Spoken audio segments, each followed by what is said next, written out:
अगर मैं आपको एक वर्ड बोलूं मिलियनेयर, तो आपके दिमाग में क्या आया? कुछ लोगों के दिमाग में आया होगा कि अगर वह मिलियनेयर बन जाए तो वह एक नया घर और एक नई गाड़ी ले लेंगे। कुछ लोगों के दिमाग में आया होगा कि वह अपनी बोरिंग जॉब को छोड़कर कहीं लंबी वेकेशन पर चले जाएंगे। और मैक्स लोगों ने यह सोचा होगा कि $1 मिलियन यानी कि 7.5 करोड़ DDH रुपए, इतना पैसा तो मैं जिंदगी में कमा ही नहीं सकता। और एवरीडे मिलियनेयर्स बुक के ऑथर क्रिस होगन बोलते हैं कि ज्यादातर लोगों की थिंकिंग इसी तरह की होती है, क्योंकि उन्हें लगता है कि वह कभी भी लाइफ में करोड़पति बन ही नहीं सकते हैं। इस बुक के ऑथर क्रिस बोलते हैं कि वह बहुत से ऐसे लोगों से मिलते थे जिनका ड्रीम तो होता था कि वह मिलियनेयर बने, बट उन्हें लगता था कि हम जैसा आम आदमी कैसे करोड़पति बन सकता है। उन लोगों का मानना था कि जो लोग अमीर बनते हैं उनके पास तो कोई स्पेशल पावर होती है, या फिर वह पैदा ही अमीर बनने के लिए हुए हैं। हमारे लिए करोड़पति बनना तो इम्पॉसिबल है। तो इस बुक के ऑथर और उनकी टीम पूरे अमेरिका में 10,000 ऐसे लोगों से मिले जो कि मिलियनेयर थे, और उन्होंने उनसे जाना कि वो कौन सी चीजें हैं जिनके कारण वह आज मिलियनेयर है। और उन सारी बातों को ऑथर ने इस बुक एवरीडे मिलियनेयर्स में उतारा है। तो दोस्तों, आज मैं आपको इस बुक से 5 ऐसे लाइंस बताने वाला हूं जो एक आम इंसान अमीरों के बारे में सोचता है, और इसी सोच के कारण वह फिर कभी भी अमीर नहीं बन पाता है।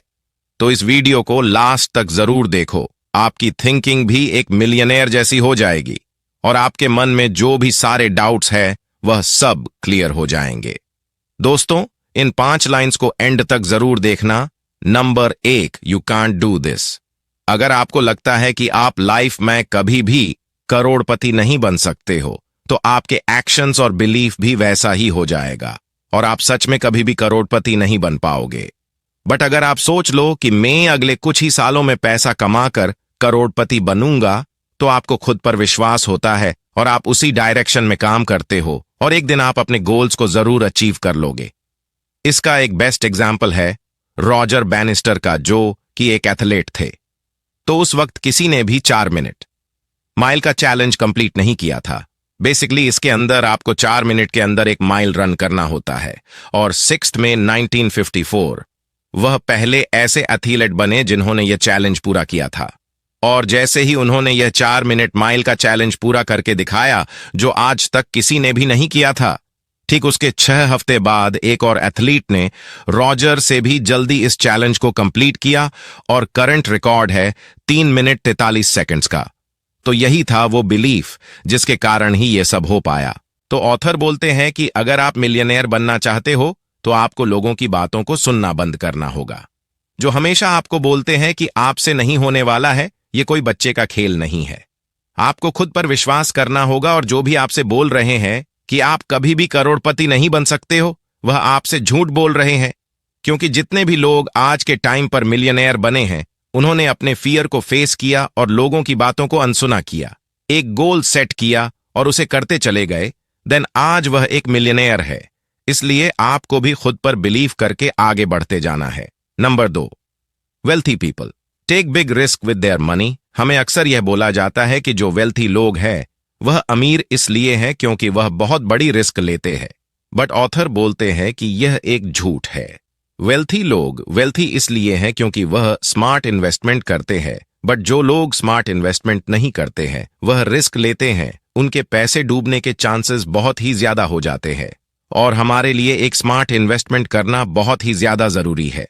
ऑथर इसे अपने एक दोस्त का एग्जाम्पल देते हुए बताते हैं कि उनका एक दोस्त, जो कि एक बहुत ही फेमस हॉकी प्लेयर था, वह कुछ टाइम तक काफी चर्चा में रहा और उसकी इनकम बहुत ही तेजी से ग्रो हो रही थी। एक दिन उनका दोस्त ऑथर से बात कर रहा था। वह ऑथर से बोला कि उसे एक बहुत ही अच्छी इन्वेस्टमेंट अपॉर्चुनिटी मिली है, जिसमें कंपनी बच्चों के लिए कॉफ सिरप वाली आइसक्रीम बनाएंगे, क्योंकि कॉफ सिरप पीना किसी को भी पसंद नहीं है। तो यह एक बहुत ही अच्छा प्रोजेक्ट साबित होने वाला है। ऑथर को इसके बारे में सुनकर थोड़ा अजीब लगा। फिर ऑथर ने अपने दोस्त से पूछा कि तुमने इस कंपनी में कितने पैसे लगाए हैं? तो उनके दोस्त ने बोला 20 करोड़ DDR रुपए। फिर ऑथर ने पूछा कि कंपनी का प्रोजेक्शन कैसा लग रहा है? फ्यूचर में वह क्या क्या करने वाली है। तो उनके दोस्त ने बोला कि ये तो मुझे पता नहीं। फिर ऑथर ने उनके दोस्त से पूछा कि कंपनी के बोर्ड ऑफ डायरेक्टर्स में कौन कौन है। तो उनका दोस्त बोला कि यार यह भी मुझे पता नहीं। और यह सुनकर ऑथर बहुत ही शॉक्ड रह गए और वह बोले कि तुमने ऐसी कंपनी में 20 करोड़ डीएच रुपए लगा दिए हैं जिसके ना तो तुम्हें ओनर्स के बारे में कुछ पता है, ना ही तुम्हें यह पता है कि लोग उनके प्रोडक्ट्स यूज भी करेंगे या फिर नहीं। तुमने आंख बंद करके पैसे लगा दिए और कुछ टाइम बाद वही हुआ जो होना था। उनके सुपरस्टार दोस्त ने अपने सारे पैसे खो दिए। तो ऑथर बोलते हैं कि रिस्की इन्वेस्टमेंट वह है जिसके बारे में आपको पता ही नहीं है। आपको यह नहीं पता कि कंपनी कौन से प्रोडक्ट्स बना रही है, लोग उन प्रोडक्ट्स को पसंद करेंगे या फिर नहीं। आपने कभी कंपनी का नाम भी नहीं सुना है, पर आप उसमें करोड़ों रुपए लगा दोगे तो आपको नुकसान तो होना ही है। अब सवाल आता है कि हम पता कैसे लगाएं कि हमें किस कंपनीज में इन्वेस्ट करना है। तो इसका सबसे बेस्ट तरीका है कि आप अपने आसपास देखो कि लोग किन कंपनीज के प्रोडक्ट्स यूज कर रहे हैं। इवन आप खुद किस कंपनीज के प्रोडक्ट्स यूज करते हो। जैसे कि आप यूट्यूब पर वीडियोस देखते हो, राइट? और आपके फोन में या तो iOS होगा या फिर Android, and I am sure कि आप शॉपिंग Amazon से ही करते होंगे और मूवीज के लिए नेटफ्लिक्स देखते होंगे। तो जब आप खुद इन सारी कंपनीज के प्रोडक्ट्स और सर्विसेज को यूज करते हो और इन कंपनीज के फाउंडर्स से आप इंस्पायर भी हो, तो इनकी ग्रोथ का फायदा आप क्यों नहीं उठाते? अभी हम इंडियंस टेस्ला कार नहीं चला सकते तो क्या हुआ, टेस्ला के शेयर्स तो खरीद सकते हैं ना। आई नो कि आप बोलोगे कि यूएसए स्टॉक्स में इन्वेस्ट करने पर तो बहुत सारे चार्जेस, कमीशंस इन्वॉल्व्ड होंगे एंड स्टॉक्स भी काफी एक्सपेंसिव है। एक एक स्टॉक हजारों डॉलर्स का होगा। लेकिन कई सारे ऐसे एप्स अवेलेबल हैं जिनसे आप यूएसए स्टॉक्स में फ्रैक्शनल शेयर्स भी बाय कर सकते हो, मतलब कि एक स्टॉक का छोटा सा हिस्सा। और इन एप्स पर अकाउंट क्रिएट करने की कोई भी फीस नहीं है, 0 आवर्स कमीशन है और 0 आवर्स ब्रोकरेज फीस है, ताकि आप स्मॉल अमाउंट से भी अपनी फैव यूएस कंपनी में इन्वेस्ट कर सकते हो।